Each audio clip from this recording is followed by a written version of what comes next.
and welcome to Storyboard. I'm Shibani Gharat. Joining us in the studio today is a very special guest, Todd Allen, Vice President of Global Marketing, Budweiser. AB InBev, the brewing giant, has accumulated top honors. AB InBev was named Creative Marketer of the Year at both 2022 and the upcoming 2023 Cannes Lions International Festival of Creativity. It was crowned the most effective marketer in the Global FE Index in 2022, and AB InBev occupied first place in Vogue's Creative 100 and Effective 100 in 2022. What a fab past few months has it been for the company that owns brand Budweiser, which in its own right has been visible, live and alive at key marquee properties from FIFA Football World Cup to Super Bowl. Today with us, joining us in the studio, we have Todd, who's going to discuss all of this from accolades and winning strategies, World Cup fallout to managing business pressures. Todd, welcome to CNBC-TV18. Thank you very much for having me. Right at the outset, what brings you to India? Well, as you said, Budweiser, India is a top 5 market for us globally. And very excited to be here to learn more about the culture. It's one of the fastest growing alcohol categories in the world. At Budweiser, we want to inspire people to do big things in life and really recruit, LDA, the next generation of drinkers. And this is the fifth largest recruitment opportunity for us globally. So very excited to be here to learn more and spend time with the team. What are some of the trends that look promising in the country, according to you, Todd? I think the experience economy is one. You mentioned in your opening, where we've done a great job breaking through in culture using the music platform with our BudX, and you can just see such a vibrant, music scene across India, and people really looking for experiences over things. And when that comes to us as a category, offering great products, but then also great experiences across the country is one of the biggest trends that I see in the country. And this is your first visit to the country? First time I've been to India, yes. And if you can share some beer drinking trends like you have visibly noticed in the country. I think, two things, obviously. The difference between the mild and stronger beer. Budweiser, premium has done a great job. It's the most premium, beer brand in the category. But then we also introduced an innovation back in 2012, which is Budweiser Magnum, which is a stronger beer, and it's done very well with consumers looking for a bit more of a flavorful option. So it's fascinating to see the difference between the mild and strong beer category. Sure. Todd, as I mentioned, AB InBev was recognized the Cannes Lions Marketer of the Year 2 times in a row. It's a big honor for AB InBev. Also, Vogue had you as #1 in both creative and creative effectiveness. FE Index recognized you as the most effective marketer in the world. How much, has Bud attributed to these accolades and success when it comes to marketing strategies globally? Yeah, well, we're very proud and humble of that achievement. It's the first time ever a company's been recognized for 2 years in a row to win Marketer of the Year at the Cannes International Festival of Creativity. I think we set out on a journey, to be honest, back in 2018, where we were really focused on driving organic top-line growth globally. And then we're going to do that by winning through our portfolio of brands and really building powerful brands. And we said to ourselves, we have to become much better at creativity and creative effectiveness. So we set a mission literally in our marketing leadership conference that year annually to say, listen, we want to go out and be the world's best at creative effectiveness. And it's amazing to see that we've accomplished that. And we're really using creativity to solve real consumer problems and business problems for the company to ultimately drive top line growth. That's what we're here for.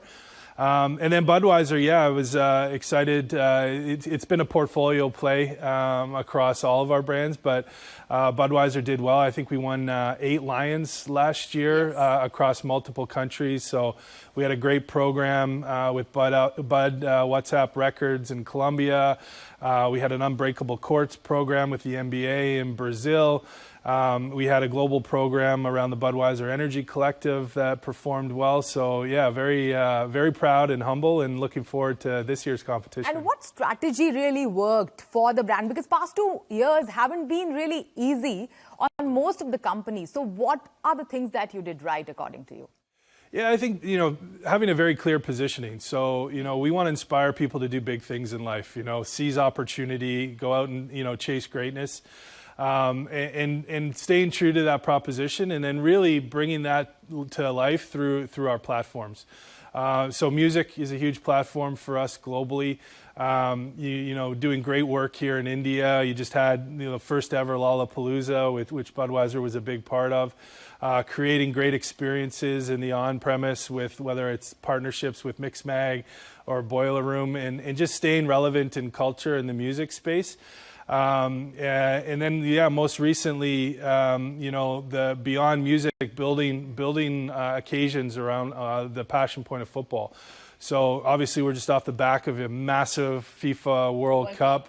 The biggest sporting event in the world, and I think just trying to be at that intersection of people, brands, and beer, and for us that's music and football, and being relevant in culture and giving people experiences that they can't forget. Yeah, and sticking with football, FIFA World Cup, 2 days prior to the actual World Cup, alcohol sales was banned at 8 of the World Cup stadiums in Qatar. As a marketer, for you, what was that like? I'll be honest, we were shocked. It was a surprise. Yeah. 4 years of planning. Yes. We had made this the biggest global campaign ever for Budweiser. 2 days before getting the call from FIFA saying that beer is going to be banned from the outer concourses of the stadiums, we were surprised. But to be honest, it was a testament to our culture. We were like, we've been a partner for FIFA for over 35 years. Yeah. Beer and international football and the World Cup and Budweiser has become synonymous. So we said to ourselves, what can we do to make sure that we still, deliver that celebration of Budweiser and football for the tournament? So we rallied our internal team with some of our external partners, some Wyden & Kennedy in particularly, our lead agency. And we said, well, what are we going to do? What are we going to do? And, the first thing we did, we put out the tweet, well, this is awkward. That it was awkward. So it was awkward for us. It was awkward for the fans. How did you come up with that so quickly? I must ask you the backstory. Well, we have a real-time social media team. We had a newsroom set up, so we were ready for whatever was going to happen. That was the tone of voice, as authentic as we could put it out there. Well, it was awkward, so we did that. But then we quickly rallied and we launched the new campaign, which was Bring Home the Bud. And we said, essentially, the winning country is not only going to bring home the World Cup trophy, they're going to bring home all of the Budweiser for the ultimate victory celebration. And then that became a huge campaign on its own. And this made more news than actually the first opening match at the World Cup. We were the most talked about brand during the World Cup. We had a 70% share of all social mentions. Yeah. I think you probably saw it, but we started dropping containers of Budweiser in the countries around the world. We had 11 countries participating overnight, containers dropping, teasing the celebration and the beer to bring home. And we got influencers were engaged, celebrities.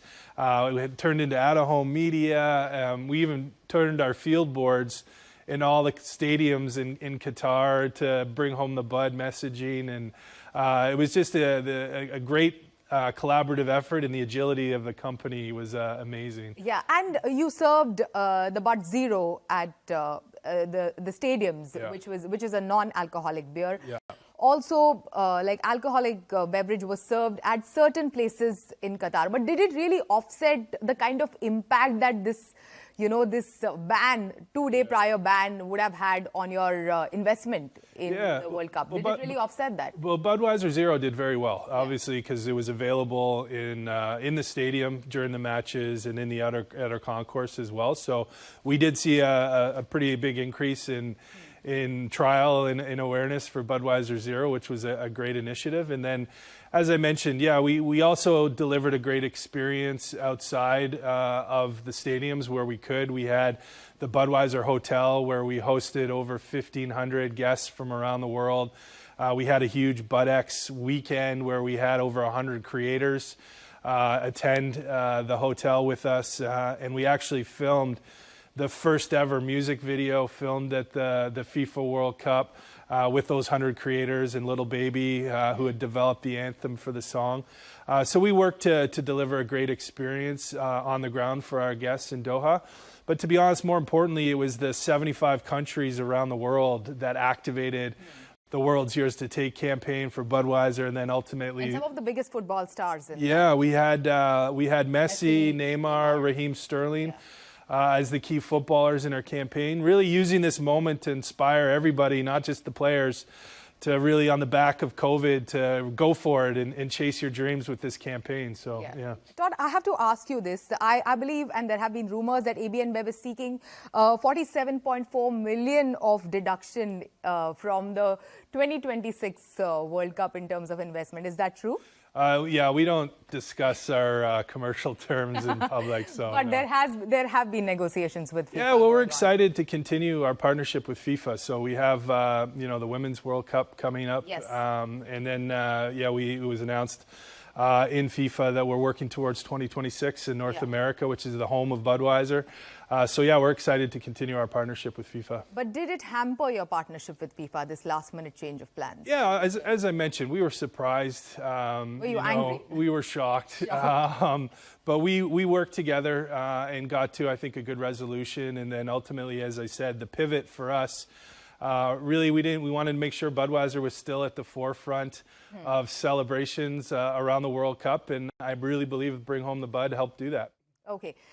So moving on, post-pandemic, people are going out. What has been the impact, on beer consumption in-home and out-home, if you can share some figures and data? Yeah, as you mentioned, during the pandemic, obviously the out-of-home channel was severely impacted with restaurants and bars being shut down. But we did see a shift and saw an increase in in-home consumption. So the home became a lot more the hub during the pandemic. But now with the reopening, we're seeing demand rebound big time everywhere around the world. The on-premise and off-trade channels, on-trade channels are returning to growth. We're adapting to the evolving consumer changes in behavior. But I think a couple of trends that have happened is, home is becoming more important globally. But excited now that, live concerts are back. Live sporting events, are back, so we're seeing a rebound in the on-trade channel as well. So home becoming a hub is a big trend.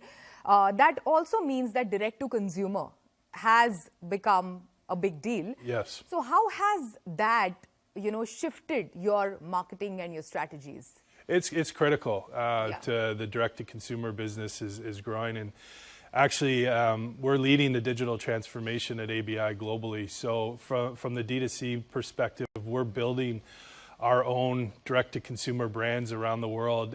In particular, there's Zed Delivery in Brazil, and we're building a brand called Tada, which operates in other Latin American markets like Mexico, Argentina, Colombia, to name a few. And we're building that business completely integrated into our portfolio. So it's a huge trend that we're seeing.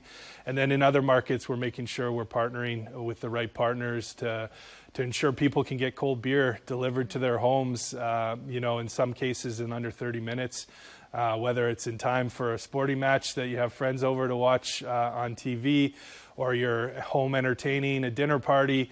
We're making sure we're delivering our product for the right occasion at the right time through the right platforms. So it is very important. Yeah. Todd, also, how big is the non-alcoholic beverage part of Budweiser business? How much of that is being consumed, and do we see more brand extensions from here on? Yeah, I think we break down the non-alcohol into two categories: non-alcoholic beer and then non-alcoholic beverages. So on the non-alcoholic beer side, the category is growing globally, and it's a big focus for us at AB InBev. We've launched Budweiser Zero, as you mentioned earlier about the FIFA World Cup, in numerous markets around the world. We've had Budweiser 0.0 here in India for quite some time, but we have it now in the UK, in the US, in Canada, and Brazil. And we're expanding globally because we're seeing moderation as a trend as well around the world. People want the benefit, the social benefit of alcohol and the badge and the prestige, but don't necessarily want the side effects of alcohol, whether it's an evening out. So we're meeting consumers' needs all the time with non-alcohol. And then I think on non-alcoholic beverages, it's an area of focus that we're looking at. I think even here in India, the energy drink market is a huge industry and it's growing. And the team here has done a fabulous job. You know, we're testing a new product right now, Budweiser Beats, which is an energy drink here in India. And we're excited to use this almost as a test market for us globally to see if we can extend the Budweiser brand into the energy drink category. And early signs have been very promising. Great. On that note, it is time for a short break. This conversation. Welcome back. We are in conversation with Todd Allen, Vice President of Global Marketing Budweiser, who's speaking to us about big global accolades from can to work, managing business pressures, and much more. On that note, Todd, global macroeconomic conditions, how are they impacting your business, and what has been the impact on sales? Yeah, well, as I said, we're fortunate to work in the beer category. The beer category is big, it's growing, it's healthy, and it's more importantly, it's resilient. I think we faced that during the pandemic, you know, obviously with certain channels being closed, but it showed its resilience that it was as a key factor getting through the pandemic as a category. And then everybody's dealing with the macroeconomic conditions, whether it's inflation and... Consumers are facing the pressure. Yeah, definitely. The cost of living globally has increased. Yeah, so, you know, ensuring that we're delivering, you know, we have a portfolio of products across multiple price points to make sure we're meeting their needs where we can and just being flexible and adaptable. But I come back to it, you know, it's fortunate to work in a category that's big, beer. It's growing and it's been resilient in the times of tough economic conditions. So in that context, how do you take decisions on investments in some of your key properties? Well, I think at the end of the day, we stay true to our strategy. So, you know, our dream is we dream big to create a future with more cheers. And then ultimately from the marketing side, we're really focused on leading and growing the category. And, you know, all of our investments that we choose, our decisions, is all about how can we lead and grow the category through our winning portfolio of brands. And then ultimately with that, we want to build mega platforms, which come, you know, our big platforms like the FIFA World Cup, like what we're building with music on Budweiser. And, you know, back to our conversation around cans, it's all about creative effectiveness. You know, it's not just about creativity, it's about effectiveness to ensure that every dollar that we're spending is delivering a return either on sales or on equity for the brand for the long term. So it's staying true to the strategy, you know, focusing on leading and growing the category and winning through our portfolio of winning brands. Yeah, and what are some of the changes that you have made to become more of an effective marketer? On that note, I may ask you. I think focus, you know, real prioritization across, you know, having a very clear purpose for each of our brands, having a very clear platform for each of the brands to springboard off of, and then ultimately identifying real consumer problems and real business problems that we can use creativity to solve and ultimately, you know, move the business forward. So I think just having that focus, having clarity on our portfolio of brands, the role that they play in consumers' lives, and putting the consumer first in everything that we do. 20 years for you in the marketing and advertising, FMCG brands, which are, you know, like very important, crucial in consumer life. Over the past couple of years, how has building and managing brands changed? Yeah, well, I think the biggest challenge has been the fragmentation of media. I know in the old days it was a lot easier. You develop a couple of hero assets and you'd be able to reach your audience through a couple of media vehicles. But now the attention economy, the fragmentation of media, you need to develop content that is native to each of the platforms that your consumers are consuming their media in. So obviously huge focus now on social and digital and developing the right content for the right platform to reach your audience. And as a consequence of that, this whole creator economy has started to boom around the world too, where influencers are building their own audience through their own digital communities and then monetizing that audience and creating their own brands and everything as well. So I think the key is always, been the same though, in terms of having a very well-defined purpose, having a very clear role in people's lives, and then delivering that, through whether it's experience, content, media, in a way that is relevant and going to break through, to be honest, to grab their attention. Yeah, and if you can, before we go, share some of the key big innovations and initiatives on the horizon for Budweiser that we should keep a keen eye on in the coming days. Yeah, well, we, as I said, music is a huge platform for us with BudX Music, so we're excited for a whole slate of new activities that are coming forward. So from festivals that we're partnering with to building a community in the digital and content space. And really our ambition is to give a global stage for local artists. So how do we use our scale and our reach through our events and through our content around the world to help give the next generation of creators and artists really a global stage to shine. So we just did a huge event in the UK with the Hacking the Brit Awards, where we gave female artists a stage to shine. We've got a program in Brazil called Vinyl Records, where we've turned our coasters into actual vinyl records to showcase up-and-coming rappers in the Brazil DJ scene. We've got a great initiative coming in Colombia, turning our packaging into actual magazine to feature up-and-coming artists. So lots of exciting news in the music space coming around the world. And then on football, as I mentioned, on the back of the World Cup, we have the Women's World Cup coming up in Australia and New Zealand in July as well. Sure. All the best for that. Thank you so much. Thanks for joining us today, Todd. Thank you for having me. With that, it's a wrap. Hope you enjoyed this special episode. Goodbye.